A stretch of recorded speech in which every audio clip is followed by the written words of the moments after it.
I'm Christopher Landau, and in Crossing Continents, I'm exploring the astonishing growth of state-sanctioned Christianity in China.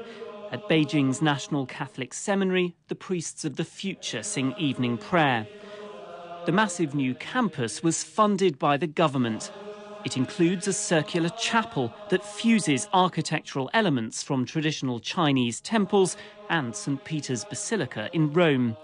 The seminary's rector, Father John Shejujie, spent 10 years teaching in the United States. He's in no doubt about the future potential for Catholicism in China. I don't think that shutting down would be possible in China, because once the door is open, then it is opened. Here, I think the policy to protect the religious freedom is there in place, and the government is trying to strengthen that policy in order for all the religious people would have the freedom to practice the faith.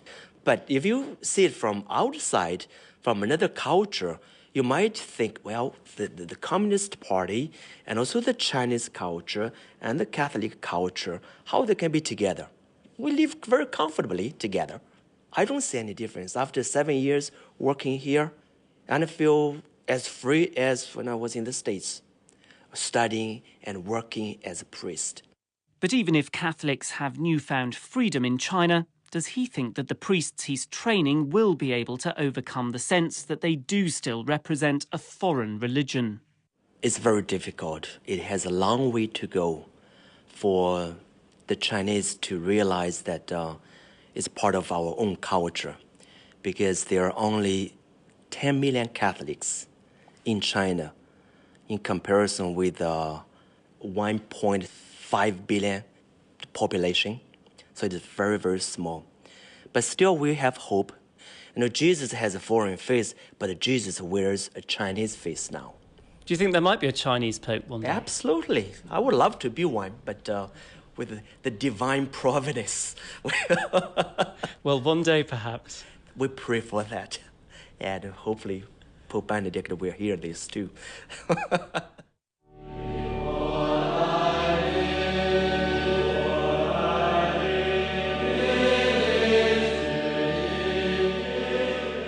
But like Protestants, Catholics are also divided between those who continue to worship in unregistered or underground settings and the Catholic majority who meet in state-sanctioned churches acting within clearly established government guidelines. The regulation of Christianity and other religions in China may be as relaxed as it's ever been under communist rule, but this is the place where the current restrictions originate. We've been granted a rare interview with the Director General of the State Administration for Religious Affairs, Wang Zuo'an. I think the government hopes that all religions will enjoy sound development in China, and we are willing to provide necessary assistance. That assistance continues to include substantial financial support for religious groups. So what does the communist state have to gain from its investment in religion? With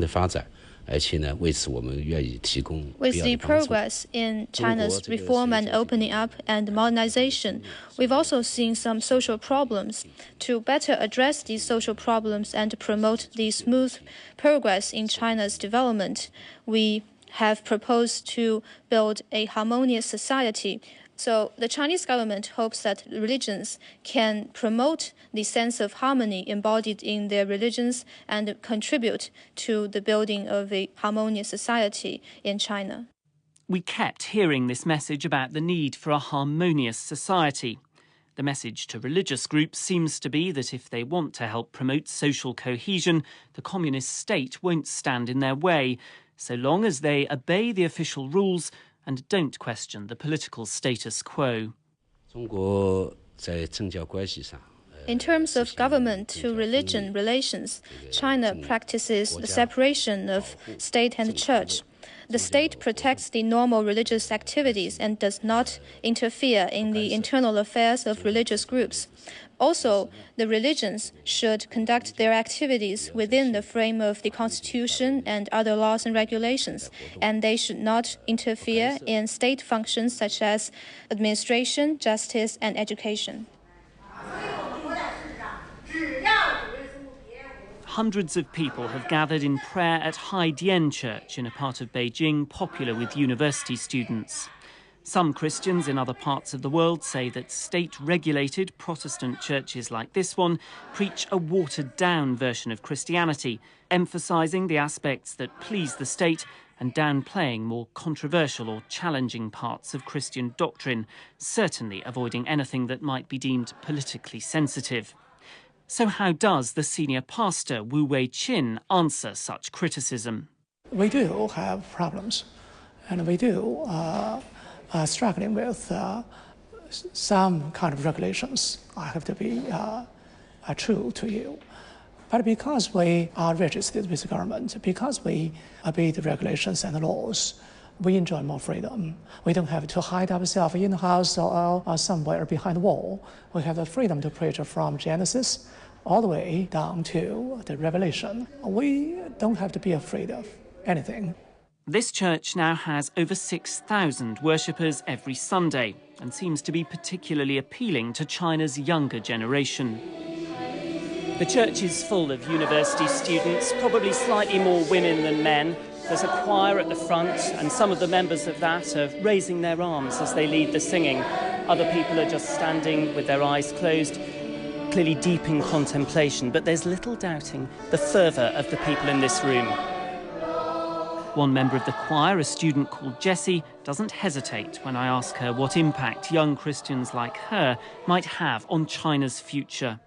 This reminds me of a worship song that we sang. We are a chosen generation, rise up, holy nation. This young generation is going to be the leader of this nation. And I think God is doing a great job in China.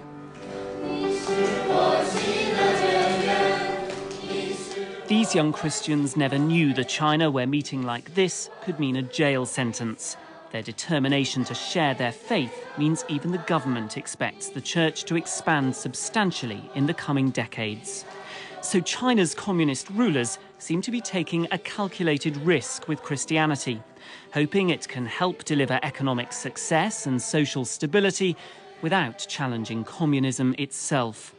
For now, increasing numbers of Chinese Christians are content to exist within the freedom the government allows them.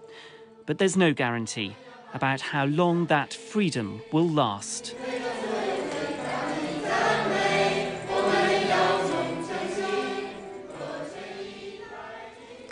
And there'll be a report from Christopher Landau on Christianity in China in PM this afternoon at 5. Crossing Continents was presented by Christopher Landau and produced by Caroline Finnigan. Next week, Rupa Jha investigates the winners and the losers as Delhi rebuilds itself for the Commonwealth Games.